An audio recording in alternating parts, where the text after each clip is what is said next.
आज आपने अपना नीट एग्ज़ाम दिया होगा और ये 4th ऑफ मई 2025 आपके लाइफ का सबसे मेमोरेबल डे बनेगा, क्योंकि इस कच्ची सी उम्र में 17, 18, 19 साल के आपने कोई सपना ऐसा देखा था जिस पे आपके पेरेंट्स, सभी लोग बहुत उम्मीदें लगाए हुए थे और आप पे वो बोझ था कि आप उन उम्मीदों पे खड़े उतरो और आपने इसके लिए जी जान मेहनत की थी।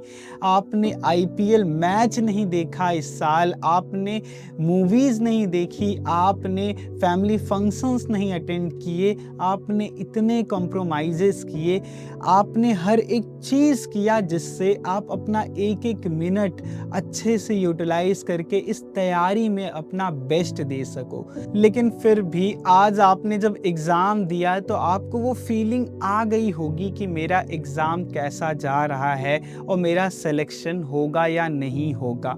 और जब आपने घर आके कोचिंग वाली आंसर की से मिलाया होगा तो आपके अगर 200, 300, 400, 500 नंबर बन रहे होंगे तो आपको वो चीज़ और एश्योरिटी मिल गई होगी कि आप इस साल नीट क्रैक करने वाले हो या नहीं। जो इतने सालों से आपने सपना देखा था वो पूरा होगा या नहीं। पापा का मेरा बेटा डॉक्टर बनेगा, मेरी बेटी डॉक्टर बनेगी, वो जो सपना था वो पूरा हो पाएगा कि नहीं। तो 23 लाख बच्चों ने आज ये एग्ज़ाम दिया है और यूपी जैसे स्टेट में गवर्नमेंट मेडिकल कॉलेज पाने के लिए आपको 20,000 के अंदर रैंक करानी होती है। मतलब अगर एक यूपी स्टेट का ही लड़का लड़की आज ये नीट एग्ज़ाम दिया होगा तो 23 लाख में वो अगर 22,80,000 बच्चों से अच्छा नहीं किया होगा तो वो एग्ज़ाम क्लियर नहीं कर पाएगा, वो गवर्नमेंट मेडिकल कॉलेज में पहुंचने का अपना सपना पूरा नहीं कर पाएगा। तो मैं आज बात करूंगा उन बच्चों की जिनका ये सपना आज पूरा नहीं हो रहा होगा। मुझे पता है आपको बहुत बुरा लग रहा होगा। मैंने 2017 में 18 में 2 साल नीट के लगातार अटेम्प्ट दिए और मैंने दोनों में फेल किया। 2018 में जब मैंने ड्रॉप ईयर अपना लिया था और तब जब मैं पापा के साथ, मेरा लखनऊ में सेंटर था और होटल में रुक के अगले दिन एग्ज़ाम दिया, रात को मुझे नींद नहीं आ रही थी। वो डर सा लग रहा था पेपर के पहले कल क्या होगा। ये 3 साल की जो मेरी मेहनत है, मैं कोटा गया था, लाखों रुपए मेरे पापा ने कैसे अरेंज करके मेरे लिए मुझे वहाँ भेजा है। कभी घर में पैसे नहीं थे फिर भी मेरे अकाउंट में कभी पैसों की कमी होने नहीं दी। बेटा तुम एक जंग की तैयारी कर रहे हो और अपनी सेहत का, अपने हेल्थ का अच्छे से ध्यान रखना, हर वो चीज़ करना जिसमें आपको इस पढ़ाई में हेल्प मिल सके और आप डॉक्टर बनो। पापा तो बस वही चाहते थे, उनकी आंखों में भी वो सपना दिखता था, बचपन से ही था कि मेरा बेटा डॉक्टर बनेगा। बताते रहते थे कि ये डॉक्टर बन के कितना अच्छा लाइफ में कर रहे थे। मेरे लिए तो सक्सेस मतलब ही मेरे पापा ने जो डॉक्टर्स की स्टोरीज बता रखी थी कि वो कितने बड़े हैं, कितना अच्छा लाइफ में करते हैं, मैं तो उनको मान के बैठा था। लेकिन जब मैंने पूरी शिद्दत से मेहनत की और आपके तरह ही मैंने भी ये आईपीएल मैचेस से लेके सारे कॉम्प्रोमाइज़ेस किए। 3 साल कोटा में था, स्मार्टफोन भी नहीं रखा था। कभी किसी दोस्त का स्मार्टफोन मिलता था तो अपने कोचिंग के वेबसाइट से जाके अपने मॉक के नंबर और रैंक बस देखा करता था। कभी कोई इंटरटेनमेंट नाम की चीज़ ही नहीं थी। डेली सुबह उठना, कोचिंग जाना, पढ़ाई करना, रात को सो जाना, बस एक ही सपना, एक ही मकसद कि मुझे अगले मॉक में और अच्छा करना है, अगले मॉक में टॉप 100 में रैंक लानी है। मुझे अपने पापा, अपने मम्मी, अपने सभी परिवार वालों को प्राउड फील कराना है। मैं इतनी मेहनत से तैयारी करूँगा और मैं लास्ट ईयर जो कुछ नंबरों से रह गया था, इस साल मैं अपना वो बेस्ट दूंगा और इस साल कोई कसर नहीं छोड़ूंगा।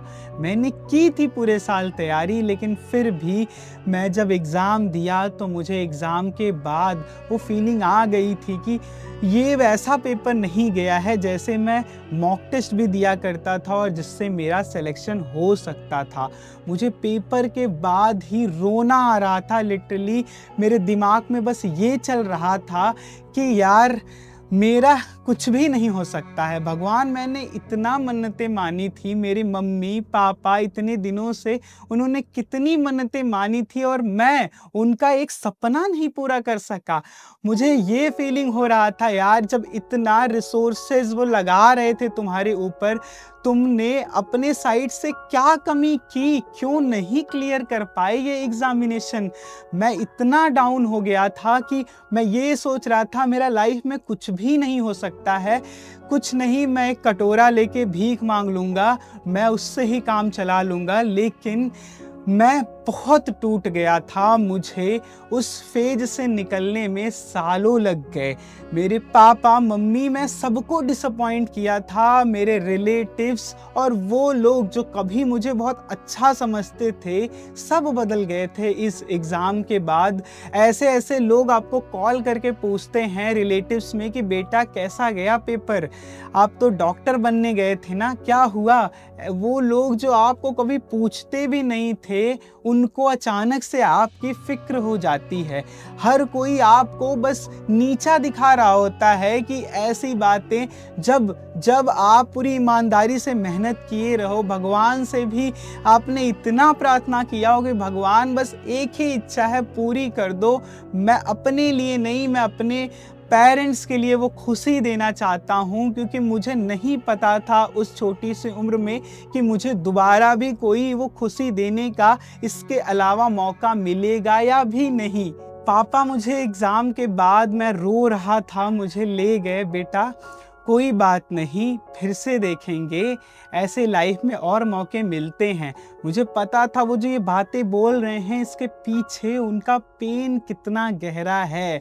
जो भी लोग मुझे वो बोल रहे थे कि कोई बात नहीं बेटा, तुम आगे कर लेना, अभी और अटेम्प्ट हैं, मुझे वो बातें याद आ रही थी। आज आपको बहुत सारे लोग आपको समझाएंगे कि बेटा कुछ नहीं बिगड़ा है, लाइफ में और मौके मिलेंगे, आप अच्छा कर सकते हो।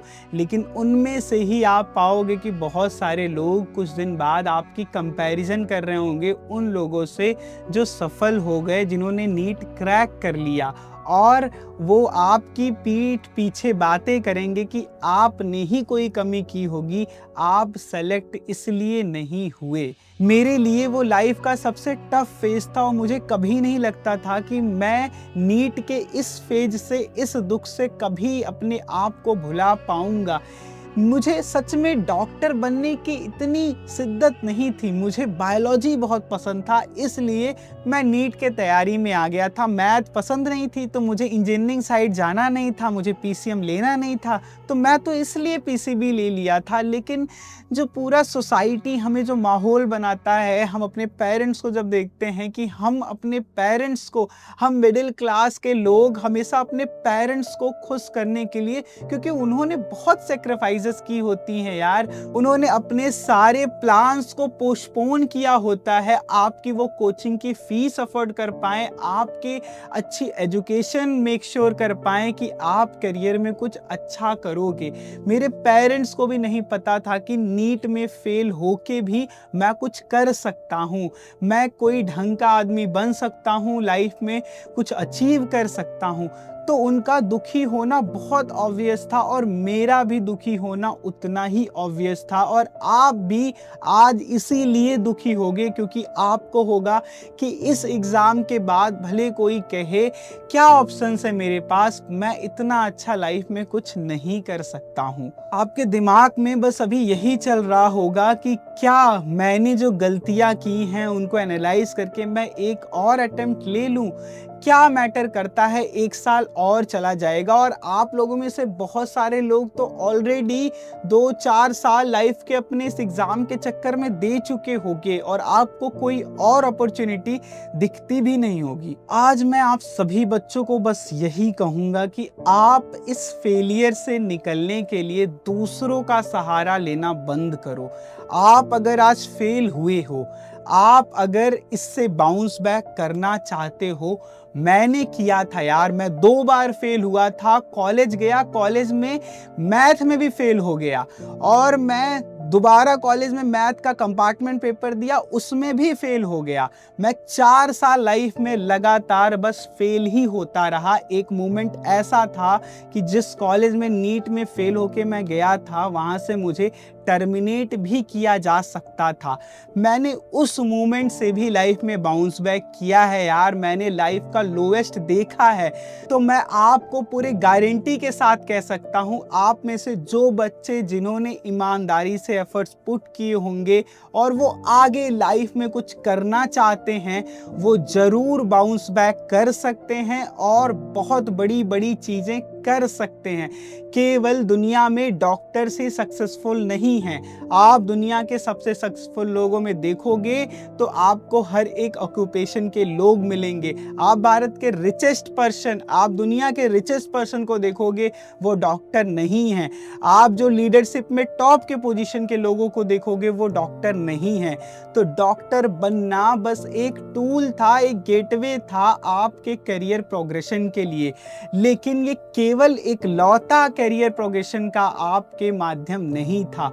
मुझे उस कच्ची सी उम्र में नहीं पता थी, इसीलिए मैं यहाँ आज आया हूँ और मैं आपके साथ ये स्टोरी अपनी शेयर कर रहा हूँ। आपको बहुत गुस्सा भगवान के ऊपर भी आ रहा होगा कि भगवान इतनी शिद्दत से इतनी प्रार्थनाएं की थी, इतना एक ही चीज़ तो मांगा था आपसे कि भगवान मुझे डॉक्टर बना दो, मुझे और कुछ नहीं चाहिए, आगे मेरी कोई विशेष पूरी मत करना, लेकिन आपने ये विश ही नहीं पूरी की। और आज मैं इस कंडीशन में आ गया हूँ कि मेरा लाइफ में कुछ और करने का मन ही नहीं कर रहा है। मैं एक फेलियर हूँ, मेरा कुछ नहीं हो सकता है। तो मैं बता दूँ मैं अपने एक्सपीरियंस से ही कि मैं भी ऐसे ही फील किया था जब मैं लगातार लाइफ में फेल होते ही गया था। लेकिन एक चीज़ में अगर आप बिलीफ रखते हो कि भगवान आपके लिए, आपको जो आज अपना फेलियर लग रहा है, दुनिया का एंड लग रहा है, वो भगवान ने आपके लिए कुछ सोच के प्लान किया है। आप लाइफ में कुछ और भी चीज़ें, कुछ और बड़ी चीज़ें करने के लिए बने हो, इसीलिए भगवान ने आपको आज ये फेलियर दिया है। तो हमको यहाँ से रुकना नहीं है। मैंने बार बार फेल किया, लेकिन मैंने उसके बाद मेहनत करना नहीं छोड़ा और पिछले 7 सालों में नीट के उस फेलियर के बाद आज मैं इतना मैच्योर बन गया हूँ कि हमारी लाइफ में चैलेंजेस और आते हैं, लेकिन क्योंकि मुझे वो एक्सपीरियंस अब हो गया है, अब मुझे वो फेलियर, मुझे ये होता है कि यार इतना तो डाउन टाइम लाइफ का देख लिया था, आज जिस लेवल पे हैं हम, अगर सब चीज़ें बिगड़ भी जाएंगी उससे तो नीचे नहीं जाएंगी, मैं यहाँ से वापस से चीज़ें खड़ा कर लूँगा। जब मैं नीट में फेल किया था तो मेरे साथ के वो दोस्त जो मेरे साथ ही पढ़ाई कल तक किया करते थे, लेकिन उनको गवर्नमेंट मेडिकल कॉलेज मिल गया, मुझे नहीं मिला।